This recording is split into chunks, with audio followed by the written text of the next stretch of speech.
Hello Internet, we are making a video that is about disturbing dreams that we have had, and it is featuring Catherine and it is featuring me. Catherine is going to talk about a disturbing dream that she has had. Well, should I talk about the cannibals one? Yes, that was disturbing. Say it again more.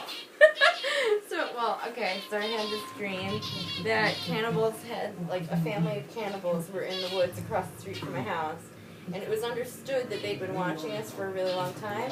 And they came to my house with rifles, and they shot everyone in my family, and they were picking us off, like, one by one. And it was just sort of like, in my head, I knew that they were going to eat our corpses after we were dead. So I'd been shot in a place that didn't immediately kill me.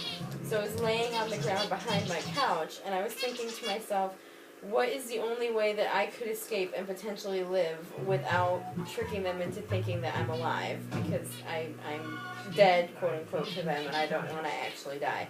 So as I was listening to my mother get shot and killed, I decided that if I covered myself with certain things, if I lit the house on fire, I could potentially live and get away, just be horribly disfigured for the rest of my life, and that was a better alternative than being dead. So as my family was getting killed around me, I sort of just looked around and thought, what can I use in the immediate vicinity to light my home on fire? That's a lovely dream, Catherine. Thank you for sharing it with us again. Shall I talk about the dream now? The one that I already told you about? Yes, go ahead.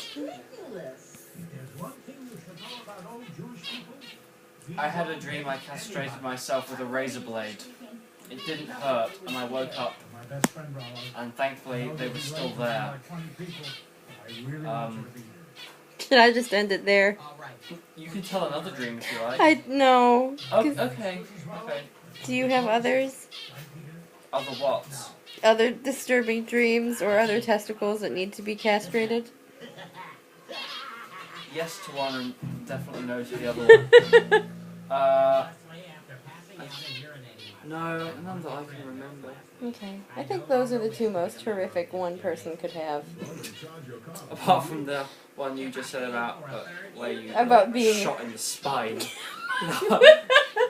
Should I also share that? Yes, give me the iPad back. We'll do that one. So from when I was 8 to 14, I had a recurring dream that I would be walking down an alleyway at night and someone would come up behind me and put a bag over my head and then start beating me with a baseball bat. And I would find a way to, like, break away and run and pull the bag off my head. But as I was running, I would, like, the person behind me would pull out a gun and I would get shot. And it would, like, the dream itself would cut to my shoulder and you would see, like, the bullet going through everything. And then I would sort of fall down, and then they would come up with the bag back on me and start beating me again, and then shoot me in the spine so that I would be paralyzed and unable to move. And I would always wake up after that and, like, never know if I actually lived or died in the dream. Lovely. Very nice. What about you, birds? Did you have a dream? They only dream about seeds. I did think of another recurring dream I used to have as a child. There's not really much to it, though. The dream is just garden centre witches. Garden centre? Garden centre witches, yeah. It was just a garden centre we were in. It was a bit overgrown and slightly creepy, and there was, like, green smoke everywhere. There were these witches, and kept having the dream again and again and again. I must have had it like 10 times. Eventually, I learned how to win the dream, and then I never had it again afterwards. Aww. Yeah.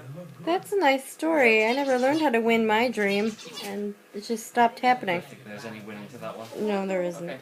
Okay. Adam, do you have a dream? Okay.